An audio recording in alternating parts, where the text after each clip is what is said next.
Shalom, selamat pagi, selamat hari Minggu Jemaat yang dikasihi Tuhan. Selamat bertemu kembali dalam Renungan Harian Toraya, edisi Minggu 3 Mei 2026. Kita akan bersama-sama belajar dari firman Tuhan di pagi hari ini. Mari kita satu dalam doa, kita berdoa.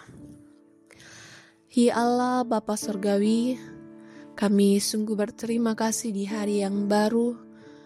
Penyertaan-Mu masih ada dan sungguh baru di setiap pagi. Untuk memulai segala kegiatan pekerjaan kami akan mendengarkan firman-Mu. Kuasai dan sertai kami ya Tuhan, sehingga firman-Mu ini akan terus menjadi suluh dan pedoman dalam kehidupan kami. Bersabdalah, kami siap mendengarkan.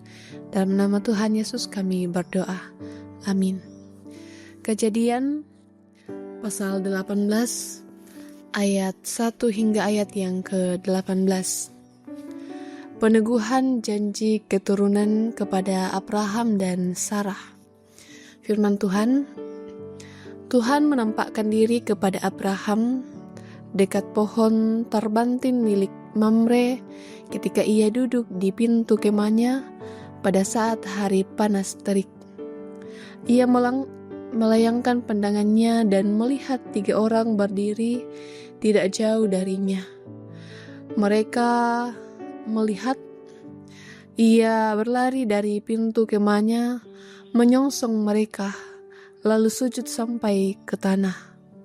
Abraham berkata, "Tuanku, jika aku mendapat kemurahan hati Tuanku, janganlah kiranya berlalu dari hamba-Mu ini." Jawab mereka, "Lakukanlah seperti yang kau katakan itu."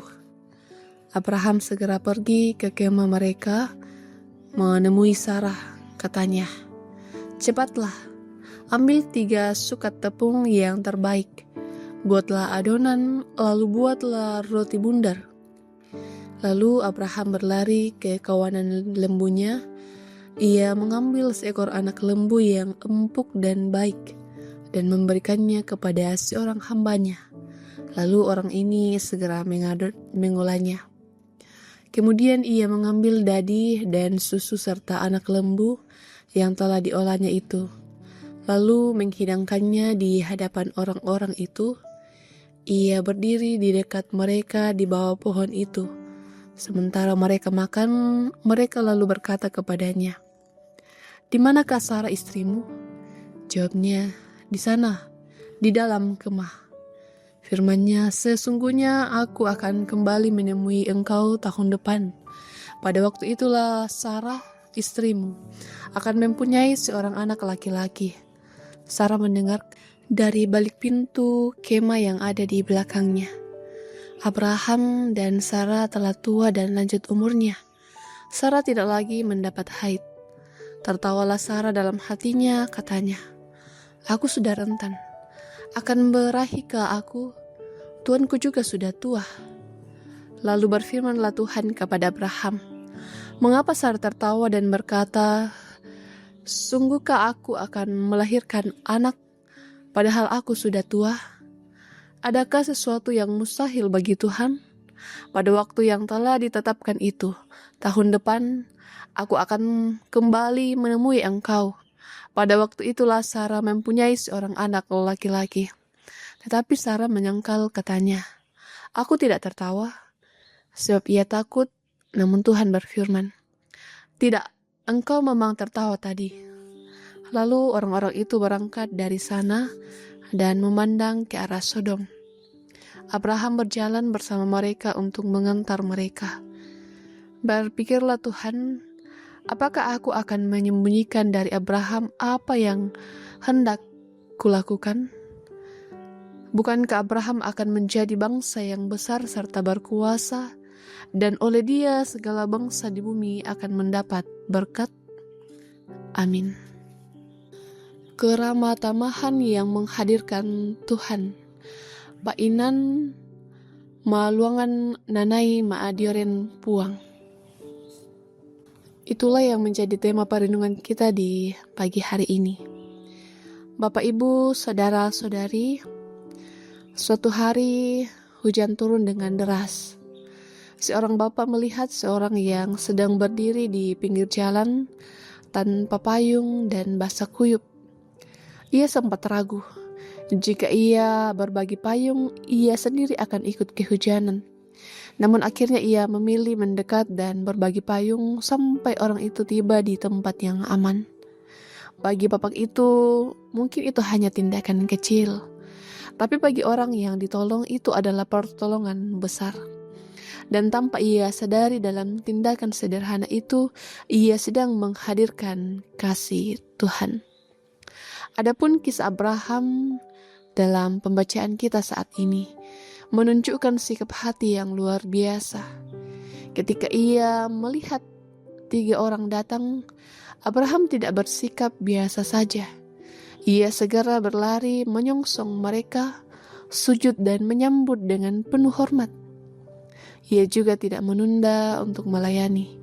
Ia menyiapkan air, makanan, bahkan memberikan yang terbaik bagi tamunya. Menariknya, jemaat Tuhan, Abraham belum mengetahui bahwa ia sedang berjumpa dengan Tuhan. Seperti Abraham, kita mungkin tidak selalu tahu kapan kita sedang bertemu Tuhan dalam kehidupan sehari-hari. Perjumpaan dengan Tuhan bukan hanya melalui hal-hal yang dianggap spektakuler. Setiap tindakan kasih, sekecil apapun itu merupakan kesempatan untuk menyatakan kehadiran Tuhan bagi orang lain. Saat kita memilih untuk lebih peduli dan melayani, bahkan melalui hal yang paling sederhana, maka kita sedang menyambut kehadiran Tuhan dalam hidup kita. Ketika kita ditolong, kita merasa Tuhan hadir dalam hidup kita. Ketika kita menolong, kita menghadirkan Tuhan bagi orang lain.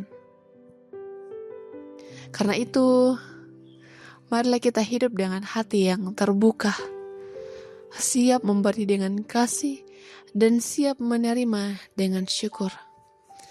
Mari Bapak Ibu, Saudara-saudari, mari belajar dari sikap Abraham. Kita semua dipanggil untuk memiliki hati yang terbuka dan siap melayani orang lain dengan tulus. Karena dalam setiap perjumpaan tersebut, kita sedang menyambut kehadiran Tuhan. Tuhan menolong dan memampukan kita semua menjadi berkat. Amin. Kita berdoa. Bapa, kami sungguh bersyukur kami boleh ada sebagaimana adanya di pagi hari ini, terlebih boleh belajar dari firman-Mu. Tuhan, berkati kami semua dalam hidup dan kehidupan kami. Jadikan kami teladan, jadikan kami alat untuk saling mengasihi, saling peduli kepada sesama kami. Kami akan melanjutkan kehidupan kami di hari ini. Terlebih kami akan ke rumah-Mu yang kudus memuji memuliakan Engkau. Tuntun kami di perjalanan, tibakan kami dengan selamat. Kami boleh dengan hati yang sungguh-sungguh beribadah kepada Tuhan bersama dengan jemaat-jemaat Tuhan. Dan ketika kami pulang melanjutkan kehidupan kami di tempat kami masing-masing, Tuhan juga peliharakan, Tuhan juga berkati. Berkati kami ya Tuhan dalam pekerjaan kami masing-masing, dalam peran kami masing-masing. Kiranya semuanya boleh kami kerjakan dengan baik, sesuai dan seturut dengan kehendak Tuhan. Ini doa kami ya Tuhan, hidup dan kehidupan kami pertaruhkan hanya ke dalam tangan pengasihan-Mu. Dalam nama Tuhan Yesus kami berdoa. Amin.